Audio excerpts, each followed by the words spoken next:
With Super Mario Odyssey out, it is finally time to look back at how Nintendo, over less than 4 years, transformed 3D Mario from a franchise that was getting more and more linear to once again become an open-ended experience without a timer or flagpole. At the beginning of the development of Super Mario Odyssey, a few things were clear. Change was once again about to hit Nintendo's inner workings, and the player was to be free to explore substantial miniature garden sandboxes with way more depth than in any previous Mario game.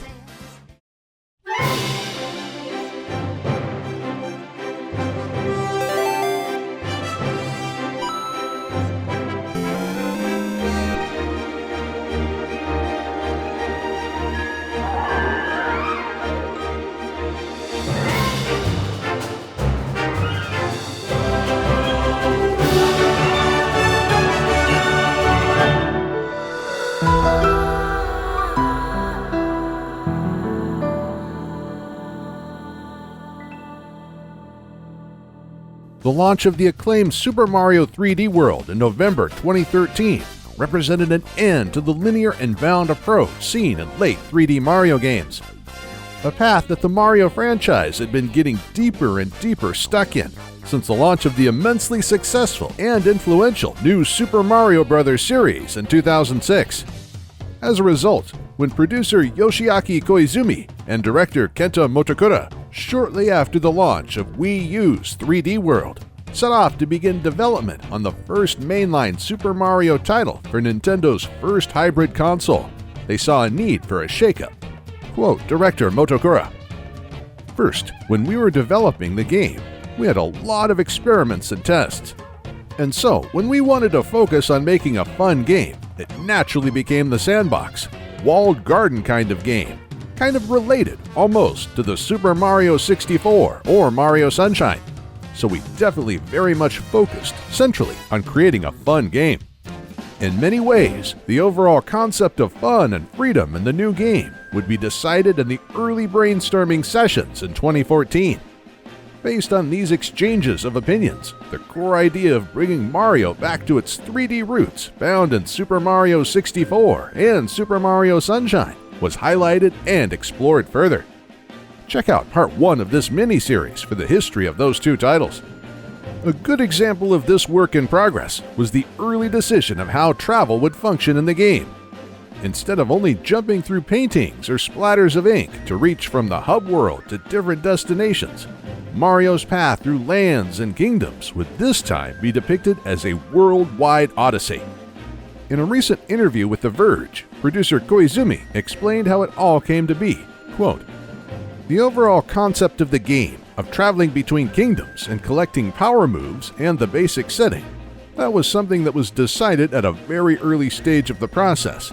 In terms of deciding to make a Mario game and deciding to make it that kind of game, those are things that were both decided at the same time. With this in mind, the development team at EAD Tokyo approached series creator Shigeru Miyamoto with the concept, got it approved, and for the most part, were left to their own devices for the rest of the development. Surprisingly, this also meant Miyamoto's approval of the removal of the obsolete hub world, which the series had been attached to since the first 3D Mario game. The motivating factor behind the development was always what director Motokura considered as fun to play. According to a telephone interview conducted with Geek Dad, this was the driving force behind the development and the creation of Mario's companion in Odyssey. The inclusion of Cappy was the final result of an extensive brainstorming and prototype process, deriving from the team's experimentation with the idea of taking over or capturing enemies in the game. This idea fit well with Koizumi's, Motokura's, and the rest of the team's vision of taking advantage of Nintendo Switch's hardware. But how to take advantage of this new capture mechanic and combine it with the Joy-Con's planned HD rumble functionality? The answer for the development team lay in wearing it at any time you play. This way, the sentient being Cappy was added to Mario's timeless cap. With Cappy in place, hats shortly after became a recurring theme in a wacky world that would heavily take inspiration from our own world and previous titles where Mario played a leading role. This radical move would turn one convention break tied to Mario's character and gameplay into many. Needless to say, the development team went wild with this premise, and were soon adding cap-wearing humans, creatures, and enemies, expanding Mario's wardrobe with both brand new caps and outfits from previous titles in a series of crazy cap shops. Nevertheless, these inclusions were nothing compared to what was in store for the next 3 years of development, where gameplay mechanics such as NES 2D Mario sections to break up the 3D gameplay, or even a modern recreation of Donkey Kong gameplay were added. Donkey Kong in particular would inspire an entire city or kingdom dedicated to Mario's arcade adventure and his first love interest, Pauline, as its mayor.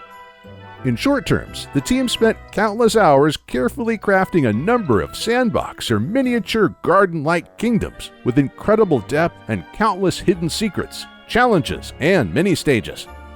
Since this was to be a new type of 3D Mario for a new type of console, the team continued to play with and include ideas such as capturable yellow taxis in New Donk City, giant pieces of vegetables and meat, yummy and bizarre food kingdoms, ice-covered deserts, and even T-Rexes in prehistoric kingdoms, and much more on a scale never seen before in a 3D Mario game. That being said, the team was careful to not make the game alienating to casual players. As such, the game was designed in a way so certain important tasks could be accomplished in a matter of minutes. This aim to make the game enjoyable in brief gaming sessions resulted in a greater number of the main collectible, Power Moons, in each kingdom. To justify this change, the Power Moons were turned into fuel for Mario's Hat airship, the Odyssey, which would serve as replacement for the absent hub world. Overall, with all this in place and much more to come over the 3-year-long development cycle, Super Mario Odyssey on Nintendo Switch fit the 3 considerations that the team had aimed for. Quote, producer Koizumi, "One of the big considerations when creating Super Mario Odyssey was that idea of being able to make a home console 3D Mario that could also be taken and played on the go. Another big feature of the Switch is that it comes with 2 controllers attached, and so creating a Mario game that could be played using one of those controllers in each hand and incorporating motion control functionality was another key consideration. And the third consideration was making a game that makes use of the HD Rumble feature.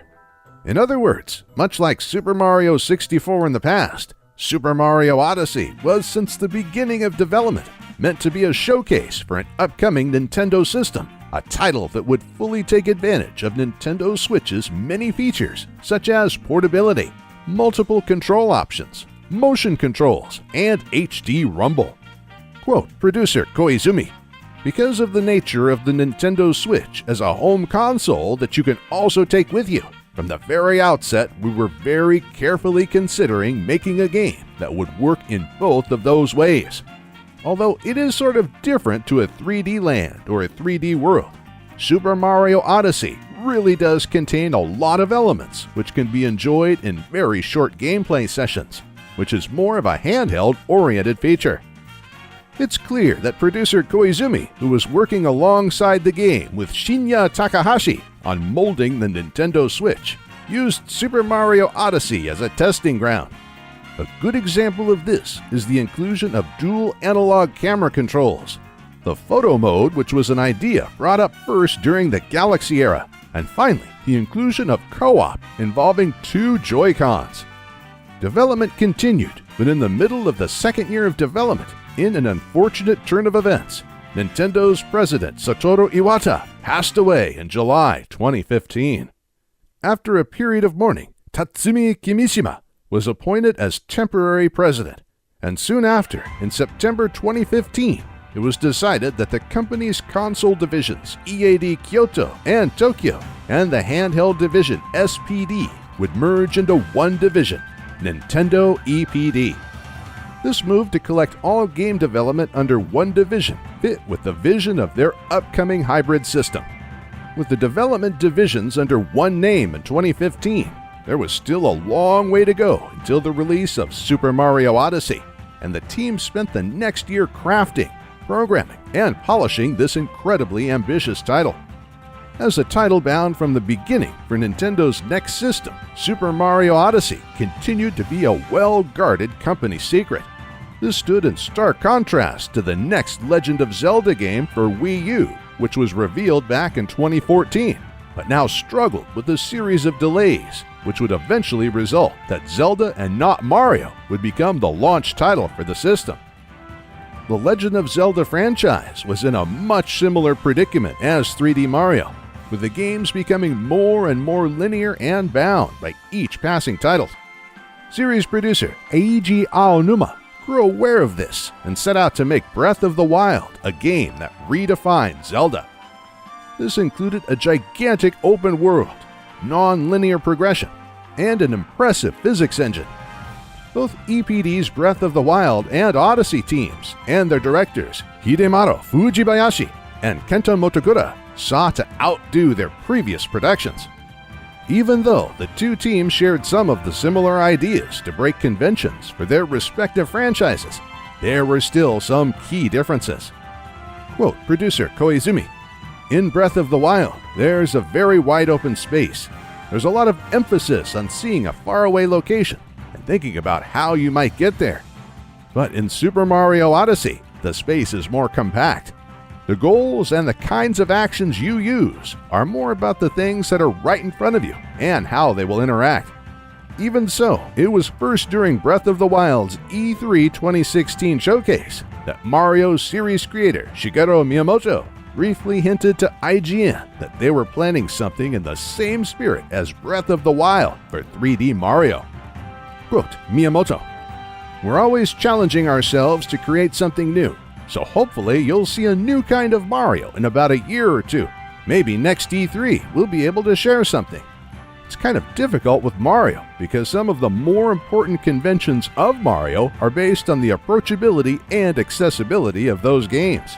Sure enough, Super Mario Odyssey was closely tied to the Switch and as such was first teased alongside the Nintendo Switch in October 2016. But it wasn't until the Nintendo Switch presentation in January that the first proper reveal trailer was shown, along with the title, Super Mario Odyssey.